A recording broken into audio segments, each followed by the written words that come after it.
Hi, I'm Joanna of Custom Quilts, and today we're going to address some common problems that you might have whenever you're looking at custom quilting a quilt.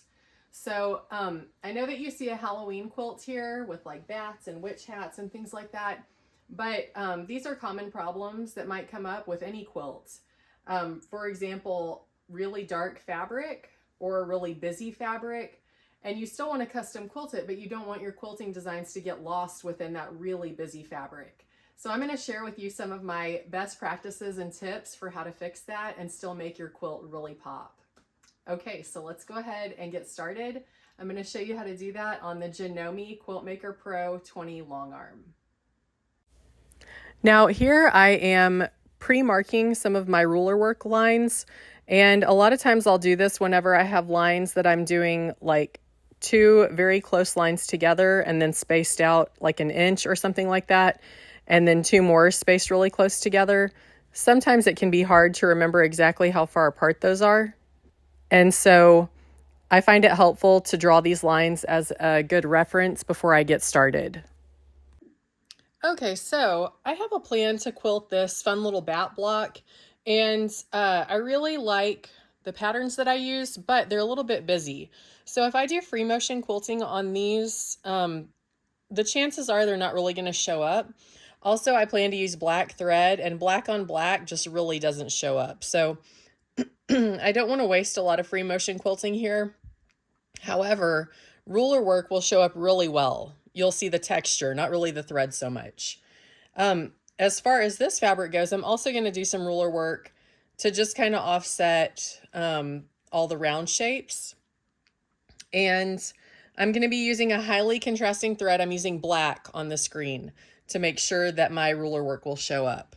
So this is the drawing that I have for my quilt plan, and you can see that this is what I have planned for my bat block. So I went ahead and I pre-marked my lines. I used an air erasing marking pen. So with the humidity in this room, these lines will be gone probably in an hour. And then on the black fabric, this won't show up. So I use some white Choco liner, and this will wipe away really easily once I'm done quilting. So let's go ahead and get started.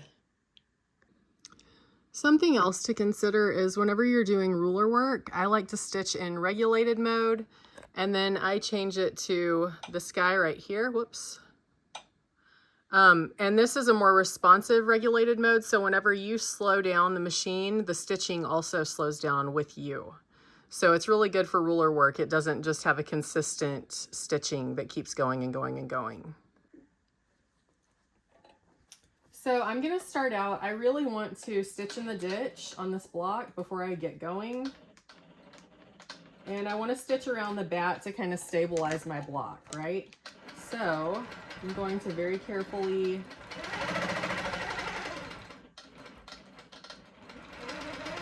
do that now. And I did already stitch in the ditch horizontally on this block. So if you're wondering when I'm going to do that, I already did. Now you can see with some of the vibration of the quilting that my chalk lines are starting to disappear, but I have a good enough frame of reference that I don't really need to go and remark those. Just know that if you really want to see those bright, vibrant chalk lines, you might want to quilt those first. Okay, so I'm going to go ahead and I'm going to start quilting these straight vertical lines. And what I've done with the spacing is they're an inch apart and then a 1/4 inch offset from that line. So the first measurement that I took was an inch from the side of my fabric. And the second measurement is a 1/4 inch away from that. And this is looking really nice. You can see it because of the contrasting thread. Generally, I like to use blending threads. But for a simple design like this, it's not going to take away a lot from the fabric or the design. And I kind of want it to look like beadboard. Okay, so what I'm going to do is I'm putting my ruler exactly on my previously stitched line. And so what that does is this foot is offset about a 1/4 inch from my needle. And so what that means is whenever the edge of this foot touches my ruler, it's going to stitch a 1/4 inch away from the ruler edge. Hopefully that makes sense.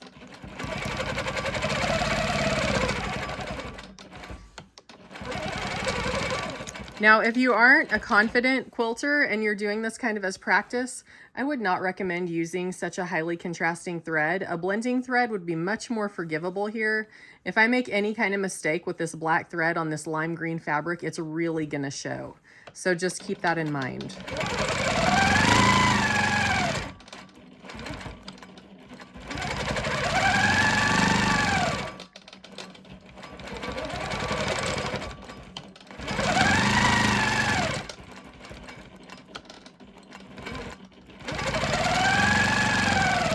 So I know that this is a Halloween quilt, but this design is really versatile. I've used this before on Christmas quilts. I've used it on 4th of July quilts, patriotic quilts. It's just a really versatile design, and you can use it on pretty much anything.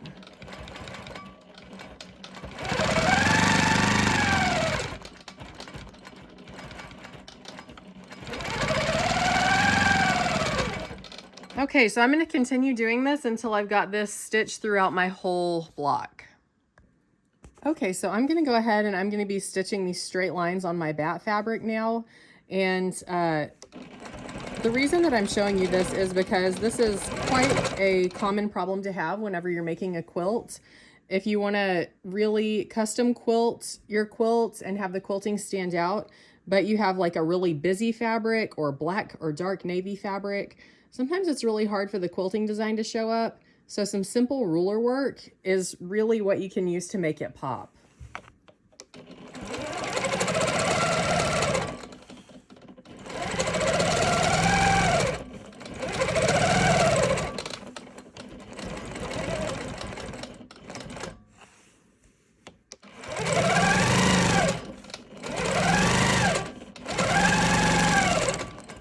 Now I went ahead and I pre-marked these lines just so that I wouldn't have to be such a stickler for the measuring. They're 3/4 of an inch apart.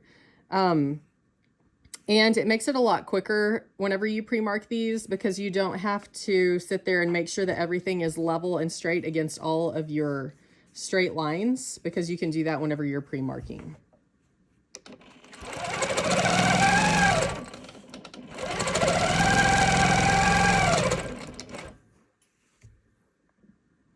And you can see as I'm quilting that my chalk lines are disappearing. So if you're worried about pre-marking your fabric with the white chalk, it really isn't an issue. So you can see whenever I pick my ruler up, the chalk line's almost completely gone. Any leftover residue, you can just wipe away with a paper towel and it works really well.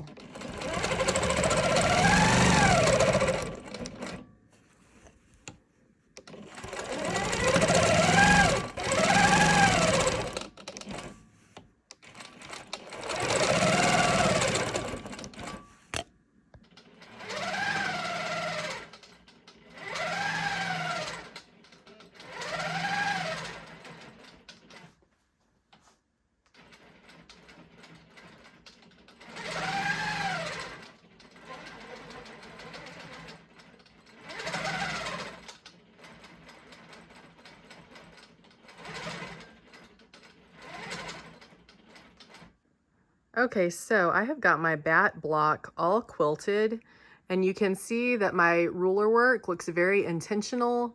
You can definitely see my straight lines with that highly contrasting black thread on my lime green fabric.